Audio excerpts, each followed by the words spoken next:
Hey everyone, so while I'm on vacation this week, I wanted to do something different.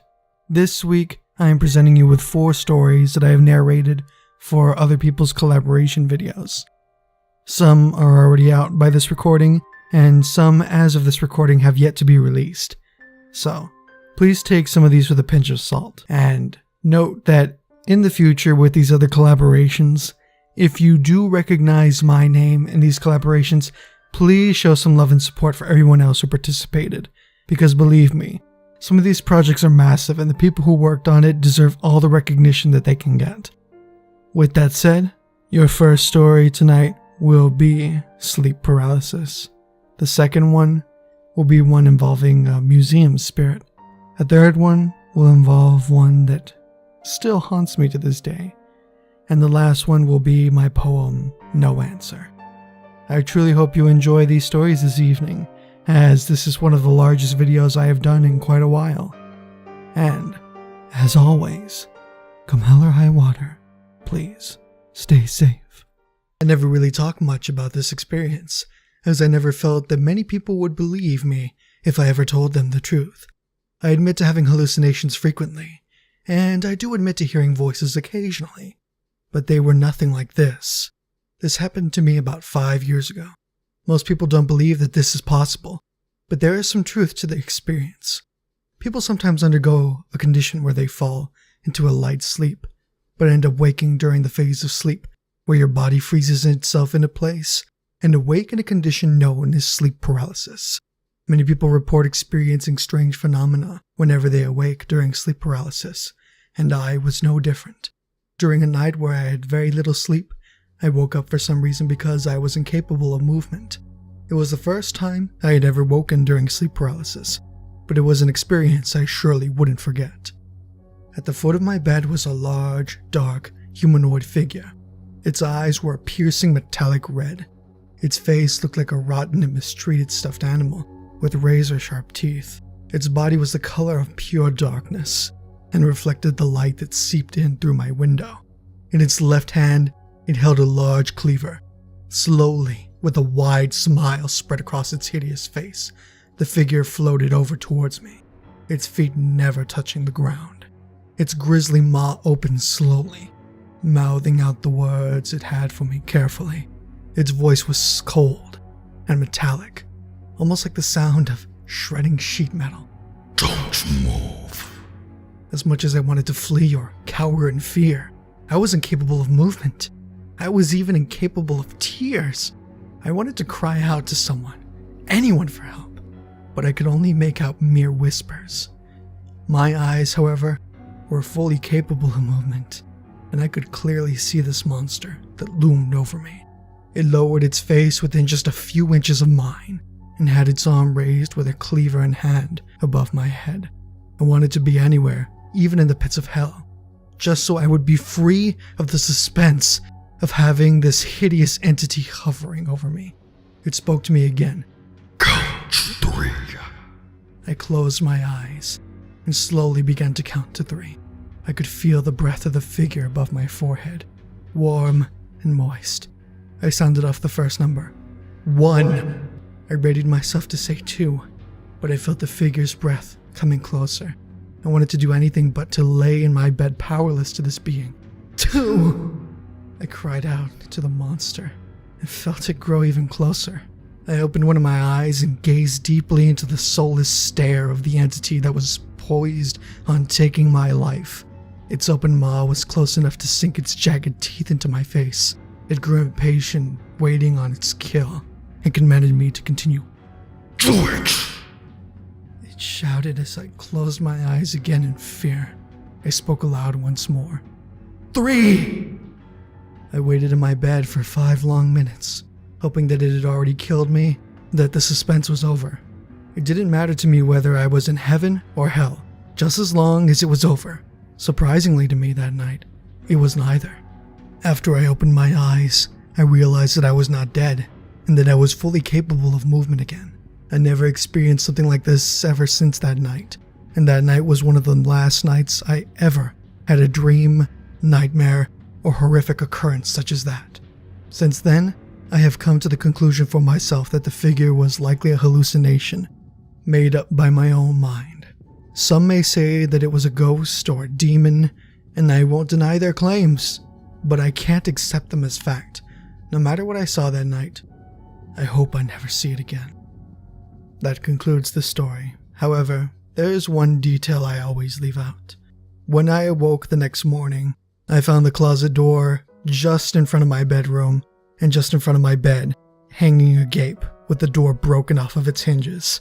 I always close the closet door before I head to sleep, not out of fear, but simply out of habit.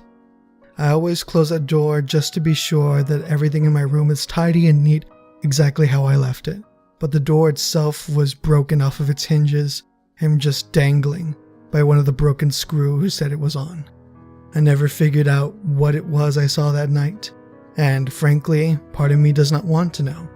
All I know now is that I have never had an experience like this since then, and I sincerely hope that myself nor anyone else has to experience something like this ever again. I often hear there is a legend down in the South, or at least in Texas specifically, that the spirit will warn you only once to get out of its home before it comes and attacks you, or if your spirit is weak enough, take possession of your body. You only get one warning to leave, and if not, you will be attacked. And I was able to witness this firsthand once a few months ago. I was trying to apply for a job at the local museum in my hometown, and one of my friends in my psychology class told me that there were a few openings that were opening up at the museum. He worked there regularly during the day, and for the most part it was a job that you spent most of the time trying to keep yourself busy. But there was something he could not deny about his place of work. The entire museum, from the main building to all of the rooms and buildings outside, were haunted. And they were haunted by the man who founded this town that I live in, as well as the man who created the corner store, in which everyone was able to buy the first groceries from in my hometown. He became a self-made millionaire and died in luxury, living just upstairs in the same corner store, having made his riches. I forget his name, and unfortunately, for privacy's sake, I will change his last name to Dean. Mr. Dean was a fairly stingy man, but one who did care about his family and about the good people of the town. However, he was not liked by certain members of the town and ended up dying rather young, at least by our standards. His death seemed rather sudden, seeing as how his health was in very good shape and in good spirits. However, it was believed that one of the servants who had come in during a late night had tampered with him and had some form of foul play and had a hand in his death. As such, his spirit often haunts the museum and the local areas in my downtown area. So, when I was there that one day visiting my friend at his place of work and discussing the possibility of being able to be employed at the museum, we ended up getting into a rather heated discussion, one that was not very argumentative, but one that rose our tones and that we became very enthusiastic about. Mr. Dean was not approving of our conversation, and we were disturbing his slumber. He was a fairly nice man, even in death. He gave us a warning of more than once. He had a doll look over at us from one of the shelves, and the next moment, a book fell off. Having flown off of the shelf, not having been set properly, we thought at first, and then, a moment later, when we continued to raise our tones again, another book flew.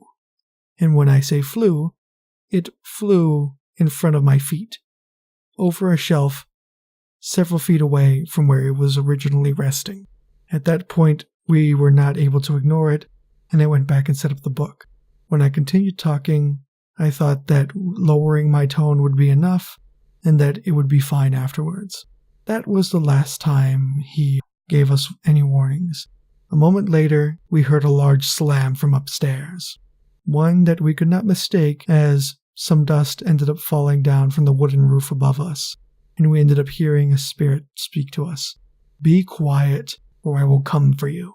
I apologized and made sure to leave my friend a more comfortable state of work considering the circumstances, and wished him best.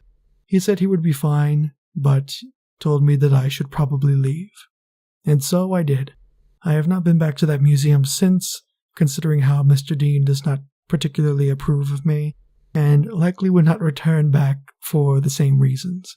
But I nearly escaped having to deal with the spirit that was angered by me, and I hope that whoever disturbs Mr. Dean again does not invoke his true wrath and have him come down from upstairs. I've had many experiences with the supernatural in my life, but this one I feel honestly takes the cake as far as my personal interactions with them.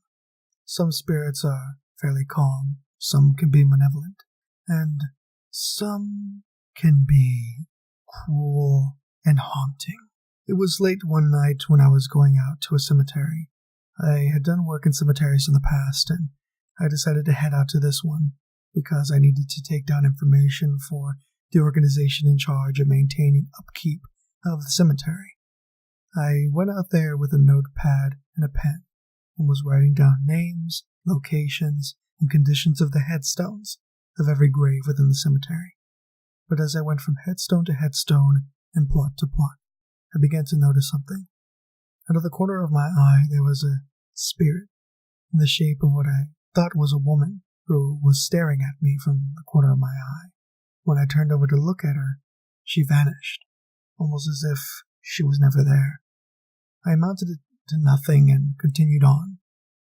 As I continued on down more and more plots, I began seeing her further and further into closer field of vision.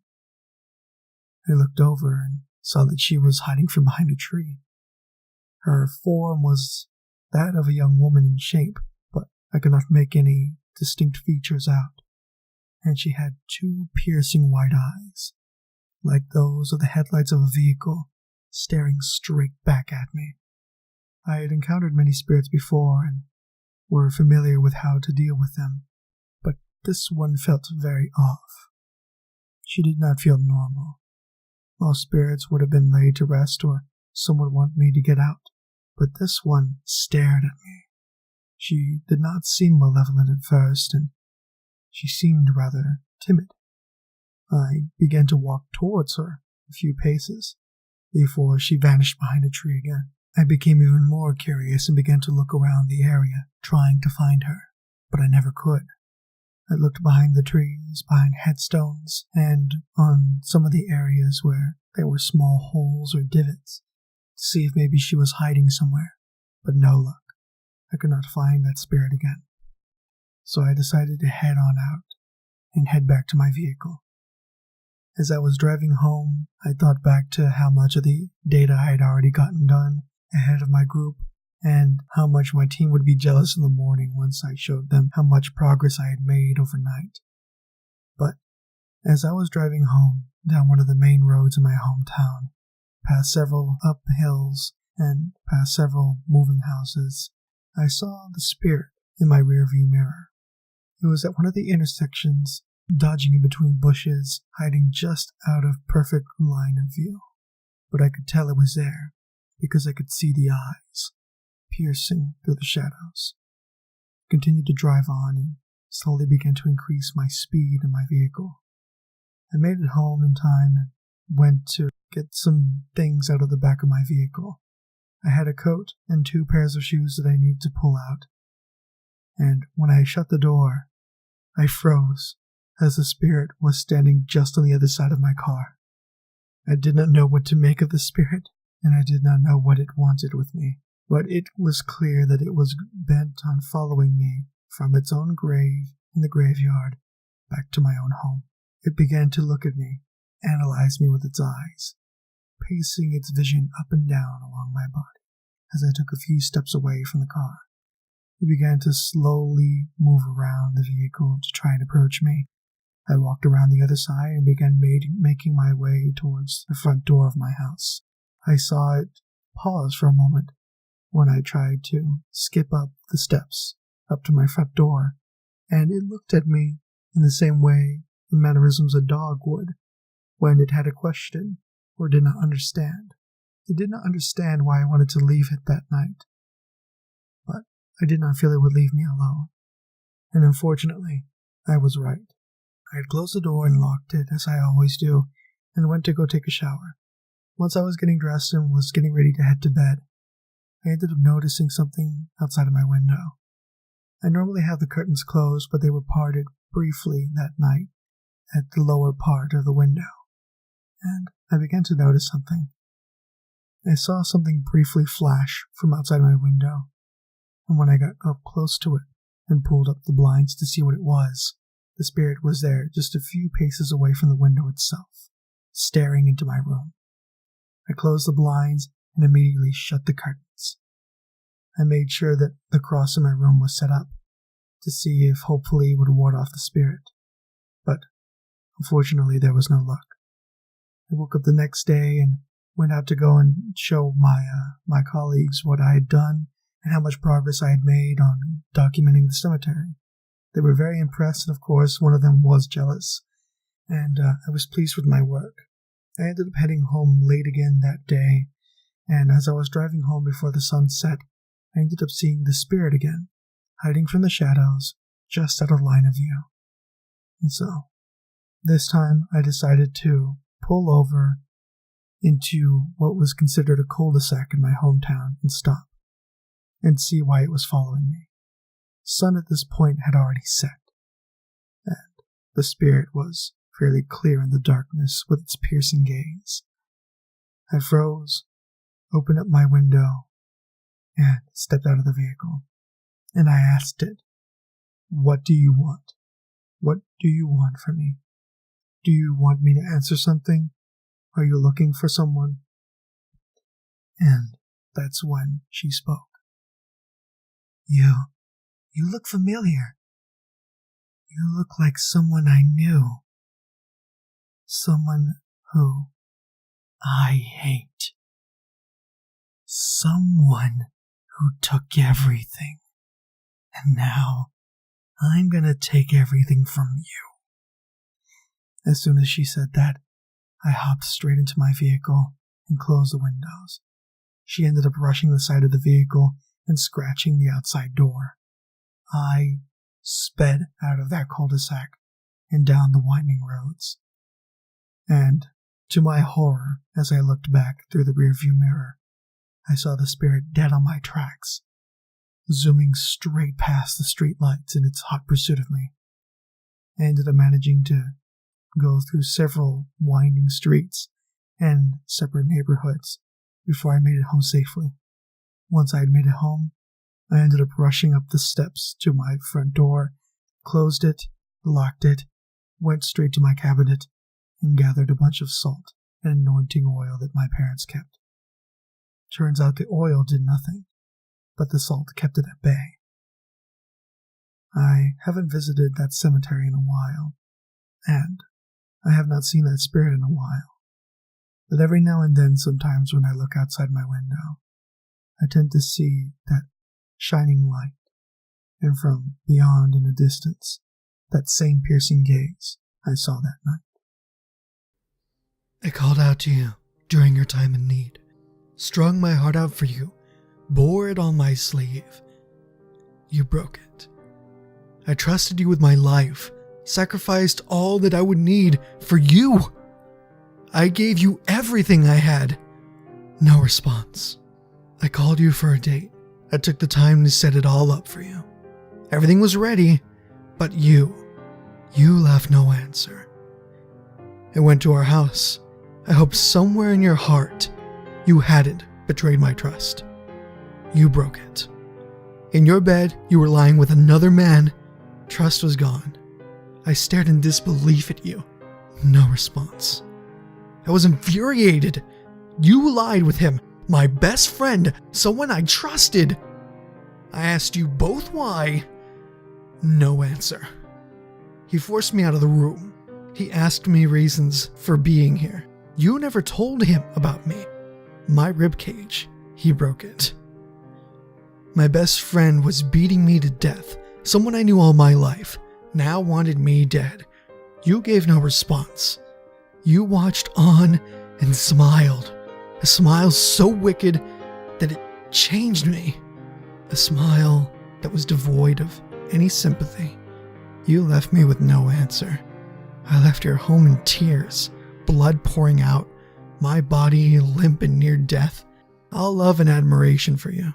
You broke it. I snapped. I no longer cared for you. All that I cared was that you paid. I asked myself if there was a better option. I received no response. With my mind on the brink of collapse, I left. I went out and bought tools of destruction. I continued as I worked to ask myself if this was right. I received no answer. I forged on for hours in the garage of my home. I continued to work until I had it, the tool to end my suffering, the tool to break you. I sharpened the edge, making sure it was clean. I wasn't content with hurting my friend. I wanted to hurt you too, till you could give no response. I made my way down to your house. I kept to the shadows of the night, concealed myself till I arrived and revealed myself. You could not give me an answer. In shock and horror of your predicament, you called my friend to aid you, but he was of no use. I broke him. As you tried to call for help, I muffled your screams so that no one could hear you out. No one could provide a response. I slammed my edge brutally down, turning your smooth and beautiful body, turning it into a grotesque mess of flesh and bone. Your calls for help mustered no answer. I cleaned your bodies up, carrying you out. I packed up both of you in my trunk. I drove out beyond the city and beyond viewing eyes, so that no one could see the law broken. After your body was burned, no one knew. No one but me will remember you. When people ask for your name, there will be no response. Just as you murdered me, destroying everything I was, I made sure to leave you the same, left alone and gone, with no answer as to why.